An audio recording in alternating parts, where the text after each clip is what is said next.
Olá, presidente, a todos que compõem a mesa, senhores senadores, senhoras senadoras e a todos que estão presentes aqui no plenário. Me sinto muito honrado pelo convite dos senhores e das senhoras e entendo a importância desse momento por estarmos tratando de um assunto, talvez um dos poucos que digam respeito a todos os brasileiros e brasileiras que formam essa nação. Estamos falando sobre a proteção daqueles que, quando não tem mais a quem pedir ajuda, não tem mais com quem contar, tem somente a ajuda do grupo. E é essa a definição de nação, um grupo. Se em algum momento deixarmos de lado parte desse grupo, se em algum momento deixarmos desassistidos nossos irmãos e irmãs que vivem nas condições mais difíceis deste que é um dos países mais desiguais do mundo, não deveríamos ter mais o direito de chamar este país uma nação. No seu relatório mais recente, a Organização Internacional do Trabalho diz no texto original que recent austerity or fiscal consolidation trends are affecting the adequacy of pension systems and general conditions of retirement. Countries should be cautious when designing reforms to ensure that pension systems fulfill their mission of providing economic security to older persons. O relatório é bem claro quando dá o seu alerta. As recentes tendências de austeridade fiscal têm colocado em risco aquele que é o objetivo final de qualquer sistema de seguridade social. A minha posição sobre essa reforma é sabida e, pela limitação do tempo, vou me ater a alguns pontos específicos que são, para mim, os pontos mais críticos dessa reforma e que podem, literalmente, da noite para o dia, representar a perda da segurança que milhões de brasileiros e brasileiras têm. Começo com a questão do abono salarial, que, apesar de não ser um benefício previdenciário, faz parte da reforma proposta pelo governo. Estamos falando de um benefício pago a trabalhadores e trabalhadoras que têm há mais de 5 anos a sua carteira assinada, são trabalhadores formais, que ganham até 2 salários mínimos e que recebem por ano o proporcional aos meses trabalhados no ano anterior, com o máximo de 1 salário mínimo por pessoa.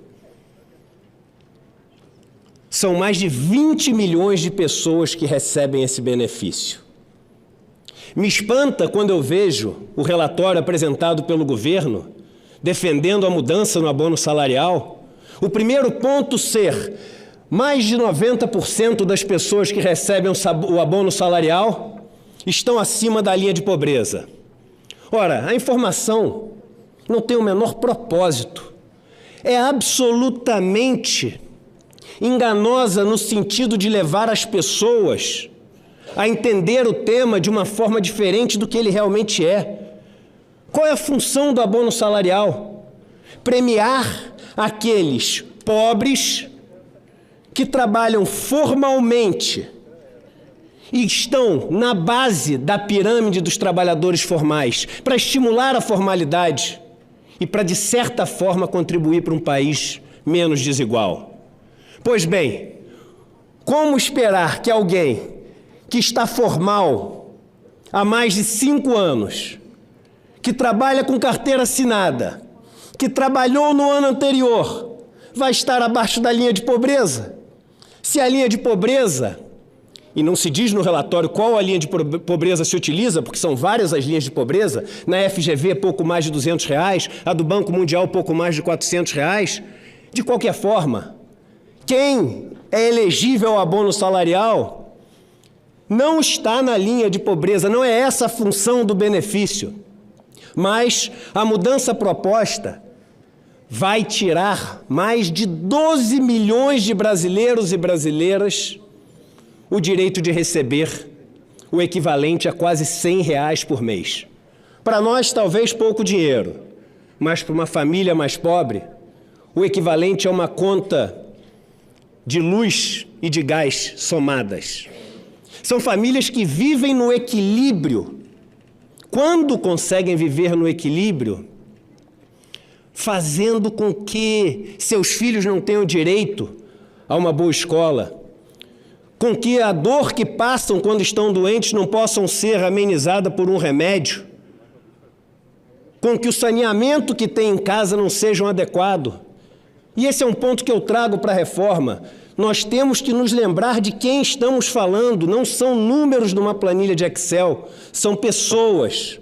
Eu tenho viajado o país e morado em comunidades carentes e vi, por exemplo, no sertão do Ceará, terra do nobre senador, famílias, casas onde morei, senador, que economizam a descarga o dia inteiro para dar descarga uma vez à noite somente, porque não tem água para dar descarga. Vi no sul crianças que tomam banho pulando debaixo da água fria, chorando para poder ir à escola porque não podem ter água quente. E são essas famílias que nós estamos cortando R$100 por mês e que imediatamente estarão desequilibradas e imediatamente terão que recorrer aos bancos, que cobram taxas de mais de 300% ao ano nos seus empréstimos para essas pessoas. Para economizar quanto? R$7 bilhões por ano, em média, segundo os cálculos do governo. O equivalente ao lucro em 3 meses do maior banco desse país. Não há problema em ter algumas poucas famílias ganhando R$7 bilhões de lucro em 3 meses. Mas 12 milhões de brasileiros entrando de um dia para o outro no desequilíbrio de suas finanças é algo que a nós passa com total insensibilidade. Essa mudança acabará com o incentivo desses trabalhadores a ser formais. O objetivo inicial do abono salarial, veja que no relatório do IPEA de 2016, a sugestão dada pelo IPEA, estamos falando de 2016, já o governo anterior, a solução é aumentar a abrangência do abono salarial. Uma solução para estender o abono para os informais requer eliminar a exigência que o trabalhador esteja cadastrado há no mínimo 5 anos. A solução proposta era o oposto do que se propõe agora. E vamos lembrar que em 2015 já mudamos o abono salarial, fazendo com que ele se torne proporcional aos meses trabalhados no ano anterior. Uma mudança que fez com que o benefício se estabilizasse em termos de números de pessoas beneficiadas e diminuísse em relação ao PIB, mesmo com o PIB medíocre que tivemos ao longo dos últimos anos. São dados do Instituto Fiscal Independente. Pior do que isso, em todos os anos em que tivemos superávit, vimos o crescimento do abono salarial. O que faz a diferença é o PIB, muito mais do que os gastos que comparamos com o PIB. Se tivéssemos crescido desde 2014, 2% ao ano, 1/3 do que crescem nossos irmãos e irmãs indianos, 1/3 do que crescem nossos irmãos e irmãs chineses, muito menos do que crescem os russos. Por que eu comparo a esses países? Porque fazíamos parte dos BRICS. Se tivéssemos crescido 2% ao ano, todos os índices que hoje nos assustam estariam 20% abaixo. Agora, o pior de tudo isso em relação ao abono salarial é o fato do governo, do partido do governo, nas eleições, ter prometido no documento oficial que consta do site do TSE Esta é uma página que eu tirei do site do TSE. Programa de governo oficial do presidente Jair Bolsonaro e seu partido PSL no primeiro turno das eleições. Diz o programa de governo na página 63. Propomos a modernização e aprimoramento do programa Bolsa Família e do abono salarial, com vantagens para os beneficiários. Eu não sei nem se pode isso, não é minha área de especialidade. Mas imagino que alguém que se eleja prometendo para uma comunidade que irá reformar o hospital daquela comunidade, não deve poder se eleger e demolir o hospital daquela comunidade. É o que está sendo feito. O governo prometeu oficialmente que daria vantagens para os beneficiários do abono salarial. E ao se eleger, corta esse benefício de quase metade dos beneficiários e não dá vantagem alguma para aqueles que sobram com esse benefício. O segundo ponto, e me perdoem a celeridade na apresentação, mas quero cumprir os 4 pontos no tempo que me deram, é a questão das aposentadorias especiais. Não há nada mais cruel na reforma do que a mudança nas regras das aposentadorias especiais. Nas semanas que nos antecederam, o senador de Santa Catarina, senador Esperidião Amin, teve uma fala que tocou muitas pessoas quando trouxe para o debate alguns trabalhadores de Minas. Qual o sentido de se colocar uma idade mínima numa aposentadoria? Quem são os aposentados especiais? É uma aposentadoria concedida ao cidadão que trabalha exposto a agentes nocivos, acima dos limites estabelecidos, acima dos limites saudáveis. Se trabalhar mais do que aquilo, ele morre, ele tem um câncer, ele fica inválido. E é assim que nós vamos tratar aqueles que fazem aquilo que nós não temos a coragem de fazer? Aquilo que nenhum de nós se dispõe a fazer, mas aquilo que todos nós usamos? É como se tivéssemos uma floresta. E ninguém tem coragem de entrar na floresta pelos perigos que a floresta representa. E alguns se dispõem a entrar, a abrir a trilha, a encarar os perigos, a correr o risco da morte. E quando eles abrem a trilha, nós seguimos atrás e ao encontrar os irmãos e irmãs que abriram os caminhos, nós pisamos na cabeça deles, ao invés de agradecer o que eles fizeram. Não faz sentido ter idade mínima quando o que conta para alguém que se expôs a um agente nocivo é o tempo de exposição. É como se eu chegasse aos senhores senadores e às senhoras senadoras e falasse o seguinte: todos só poderão beber o leite que tem na geladeira agora a partir de quarta-feira que vem. Uns vão falar, mas calma aí, eu comprei o leite na segunda passada, eu comprei nessa sexta, eu comprei na outra terça, não interessa. Mas a data de validade em relação à data de compra não interessa. Mas o meu vai estar estragado, então tome o leite estragado.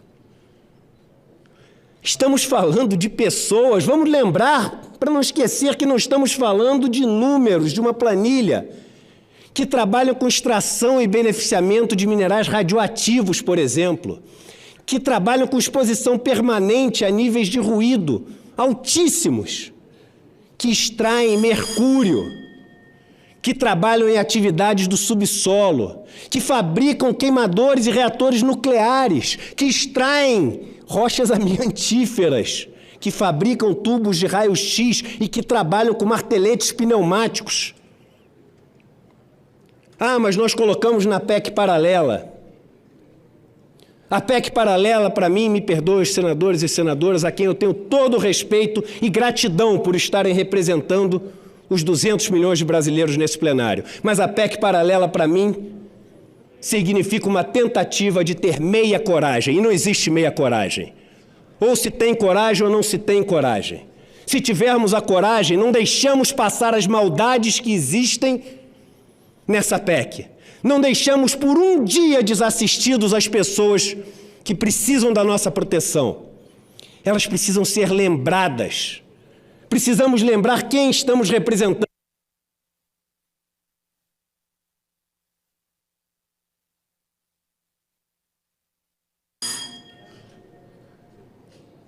O terceiro ponto é a pensão por morte. Na pensão por morte, estamos falando basicamente das mulheres desse país, que compõem 86% dos beneficiários. Lembro que as mulheres ganham, em média, 28% a menos do que os homens.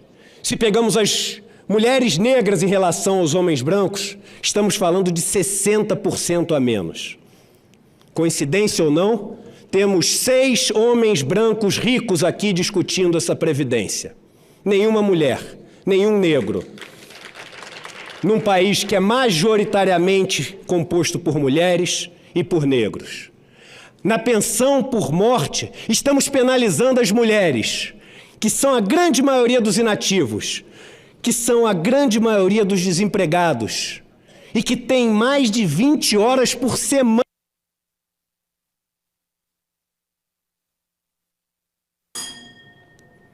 Tem menos da metade disso. E estamos dando, vamos lembrar a essas mulheres, 4 cortes consecutivos. Ninguém fala isso. Imagine uma mulher cujo marido morreu aos 65 anos, depois de 20 anos de trabalho. Ela vai reclamar o seu benefício e quando vai reclamar, dizem a ela, olha, não é mais os 80% maiores salários que o seu marido teve. A senhora teve um corte na aposentadoria. São os 100% todos os salários que seu marido teve. Ela fala, tá bom, então me dê o benefício. Ele fala, não, mas existe outro corte.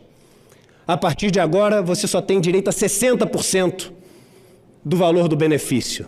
Aí ela fala, então me dê esse que sobra. Ele fala, mas existe outro corte.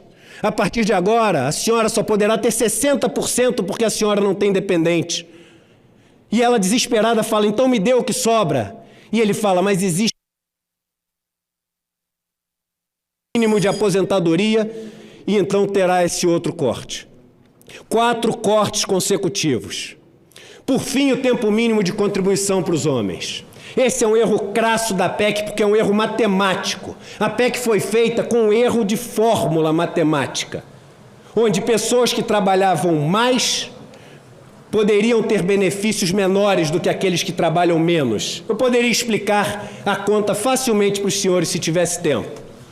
E aí fizemos um puxadinho na PEC, que é o artigo 6, que diz o seguinte, olha, então faça o seguinte, todos os períodos que você contribuiu, que abaixam a sua média, tire todos eles, mas não use para nada. Ou seja, olha a solução que tivemos, estamos jogando fora a contribuição, saqueando, confiscando a contribuição de brasileiros e brasileiras, porque não tivemos a coragem de corrigir a conta matemática que foi feita errada.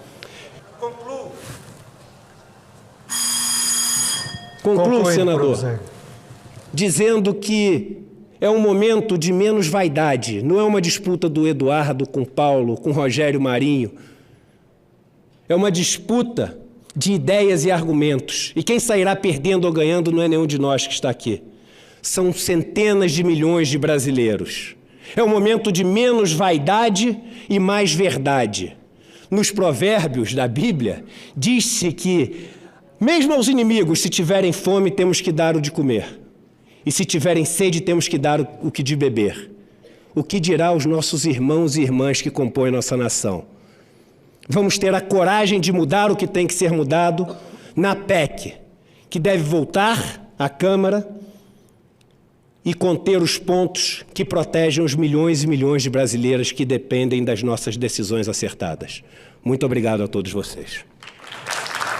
Muito obrigado, doutor Eduardo Moreira.